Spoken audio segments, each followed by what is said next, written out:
మేషరాశి యొక్క అధిపతి కుజ భగవానుడు.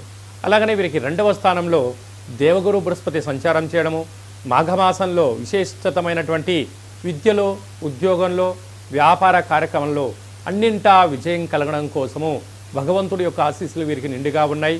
మీ కృషి, పట్టుదల, ఆపై భగవంతుడి ఆశీస్సుల వలన సమాజంలో ఎనలేనటువంటి కీర్తి, ధనం, గృహం, ఐశ్వర్యం, బంగారు ఆభరణాలు అన్నీ కూడా మేషరాశి వారి సొంతం కాబోతున్నాయి.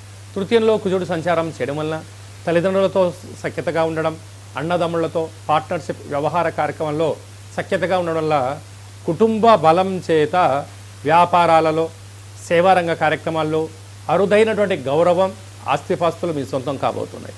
అలాగే 6వ స్థానంలో కేతు సంచార స్థితి ఉండడం వలన ముందస్తు ప్రణాళిక మేషరాశి వారి సొంతం కనుక భవిష్యత్తును ముందునే అంచనా వేస్తూ తప్పులు జరగకుండా జరిగినను దాన్ని సరిదిద్దుకునే శక్తి